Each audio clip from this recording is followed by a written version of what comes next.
Alam nyo bang nung panahon ng Kastila, may real-life farm bill na ang mga Espanyol? Oo, pero imbes na virtual cows, may mga totoong tao silang kinokontrol at may mga ginto rin silang kinokolekta. Buen dia, kaibigan! Ako ang iyong bagong landlord, Este Encomendero. Magandang araw mga giliw kong manonood. Ako si Kuya Ems at welcome sa Chokat Lapis. Ito ang Kasaysayan Chronicles at ito ang episode 3 ng ating 12-part series tungkol sa pananakop ng mga Kastila sa Pilipinas.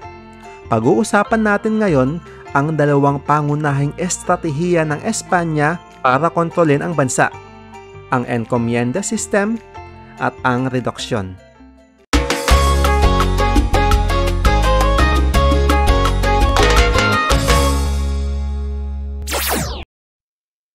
Ang encomienda system ay parang Spanish version ng feudal landlordship. Sa ilalim nito, binibigyan ng hari ng Espanya ang isang encomendero ng kapangyarihang mangolekta ng buwis o tribute mula sa isang particular na lugar, kapalit daw ng pangangalaga sa mga tao roon. Pero teka lang, parang may mali ah. Ang mga katutubo o tinatawag na Indio ng mga Kastila ang siyang magbabayad ng mga tribute. Kadalasan ay mga produkto tulad ng bigas, ginto, tela o serbisyo. At ang dapat na kapalit, proteksyon, pagpapakilala ng Kristyanismo at kaayusan. Pero sa totoong buhay, mas madalas, abusado ang mga enkomendero.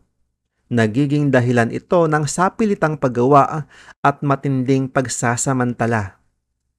Ang layunin daw ng enkomienda ay ang mga sumusunod: maayos na koleksyon ng buwis, pagpapalaganap ng Kristyanismo, at pagkilala sa kapangyarihan ng korona ng Espanya. Pero ang tunay na epekto, pagyaman ng mga enkomendero at simbahan, habang naghihirap ang mga sinaunang Pilipino. Isa sa mga kilalang enkomendero ay si Miguel Lopez de Legazpi. Siya mismo ang unang namigay ng mga enkomienda sa mga sundalo at pari na tumulong sa kanyang pananakop. Halimbawa, si Juan de Salcedo, apo ni Legazpi, ay naging enkomendero ng Ilocos at Zambales.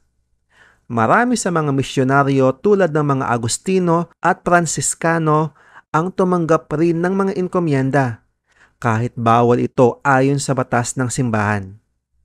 Juan, binibigay ko na sa iyo ang Ilocos. Gracias, Lolo. Pwede na ako magpataw ng buwis at manghuli ng bangus. Huwag mong kalimutang magbinyag ha. Baka pagalitan tayo ng pari. Next up, ang reduksyon system. Ito ang programang sapilitang paglilipat ng mga katutubo mula sa mga bundok, dalampasigan at malalayong lugar papunta sa mga bagong nabuong pueblo o bayan. Ang layunin daw, mapaayos ang pamumuhay, maturuan ng Kristyanismo, at maipasok sa sistemang kolonyal. Pero ang totoo, ginawa ito para mas madaling makolekta ang buwis, mas madaling makontrol ang mga tao, at mabilis ang Christianization. Ang mga bayan ay may estrukturang plaza complex. Sa gitna, ang simbahan. Sa paligid, ang bahay ng Gobernador Silio, eskwelahan at palengke. At sa labas ay ang mga bahay ng mga bagong lipat na katutubo. Ito rin ang simula ng urbanization sa Pilipinas. Paano na ang palayan ko sa bundok? Bagamat nagkaroon ng kaayusan sa ilang aspeto, maraming epekto ang sistemang ito. Nawalan ng lupa ang mga katutubo, naging mas madali ang pagsasamantala, napilitang sumunod sa bagong relihiyon, naiba ang orihinal na gawi ng pamumuhay, at higit sa lahat, nawasak ang sistemang barangay. Dahil sa reduksyon, pinunit-punit ang ugnayan ng mga ninuno natin sa kanilang kultura, paniniwala at kalayaan. Sa madaling salita, Ang encomienda at reduction systems ay parang dalawang bahagi ng iisang plano. Ang pagyamanin ang Espanya gamit ang yaman at tao ng Pilipinas, habang pinapailalim ang ating mga ninuno sa kapangyarihan ng simbahan at korona. Eto ang tanong ko sa inyo mga giliw kong manonood. Sistematikong tulong ba ito o sistematikong pagsasamantala? Pag-isipan nyo yan at ilagay sa comments.